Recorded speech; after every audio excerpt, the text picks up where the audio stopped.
Okay, so here we are finally at the last portion of 9.3. I know it seems like a very long section, which it is.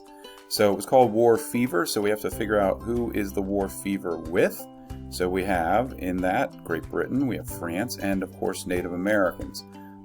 Who is the greatest or biggest threat? Well, clearly to the Americans, they felt it was the British. And so we're going to move on here to discuss those threats. With war fever, we're going to talk about the frontier conflicts first. In your reading, you should have read about the Native American leader. His name is Tecumseh. He is a Shawnee leader, a chief, and his point was to try and gather other Indian nations, different ones than himself and the Shawnee, to stop white settlement into their areas. So this is a picture of Tecumseh. Tecumseh tried to do what other Indians in the past had tried to do, which was unify various feuding Indian nations to work together to stop the movement of whites into their area.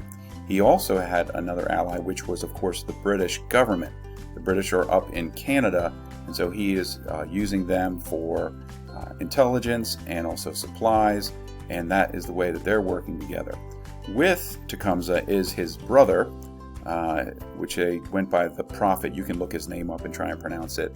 But basically what he was trying to do, as his brother was more of the politician, the Prophet was more of their spiritual leader, trying to say that the reason why Indians had been pushed back is that they had adopted too many of the Western or the white man's ways, from the weapons that they used to the clothing that they wore to the idea of alcohol, is what he felt was a big threat to the Indian way of life. Into this all goes this man, William Henry Harrison. Now, he is military governor of the Indiana Territory. And so he's concerned about the growing power and influence of these two Native American men and the Indians that would follow them. Now, being a military leader, as you can clearly see, what he does, what Harrison decides to do is, as you can sort of see here on this map, is that he launches an attack on this settlement. It will be known as the Battle of Tippecanoe, but really this was the area known as Prophet's Town, named after the prophet. So in 1811, Harrison attacks the settlement of Prophet's Town.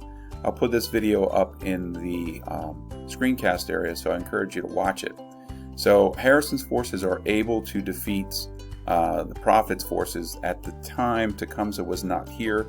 He was south in the territory, trying to gain other Indians to their side. So he was not there at the Battle of Tippecanoe. Now, even though it was a defeat for the Native American side, what it does is it actually pushes the Indians and Tecumseh to side formally with the British in opposition to the American movement into their territory. The other side note of the Battle of Tippecanoe was that it gets Harrison, he gets the nickname Tippecanoe. Now, Tippecanoe is a creek. That's where the origin of the name of the battle comes from. It's Tippecanoe Creek, which was near Prophet's Town, ran right beside the actual settlement. And finally, you add in with this war fever, this group known as the War Hawks. War Hawks were these young Republicans at the time, Democratic Republicans, and they were from two areas, the South and the West, and they were filled with this great nationalistic fever. And so here we go. What do they want? Well, they want to expand U.S. power and also expand into Canada, and also to take Florida. So the two leaders here are going to be in our discussions for about the next 30-some years of American history or more, right up to the eve of the Civil War. Henry Clay is a young and upcoming guy in the House, and he is from the West. He's from Kentucky.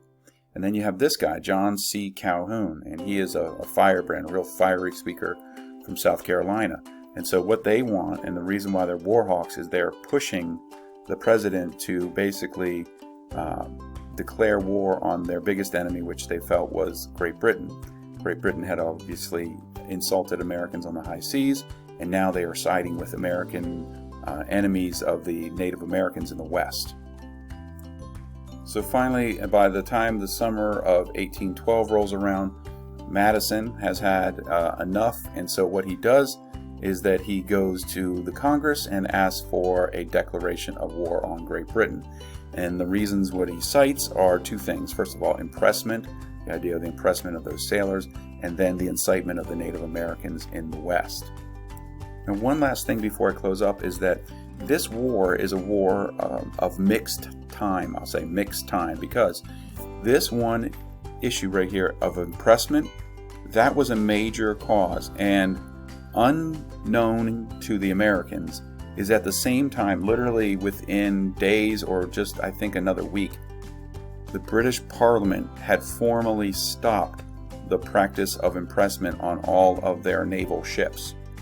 So one of the two great causes of the war was already rescinded by the British before the war ever started. But time for news to travel was so slow is that it would not arrive into American shores for about the next 4 weeks. By the time that already arrived here, Americans were geared up and excited for a war that we really were not prepared for.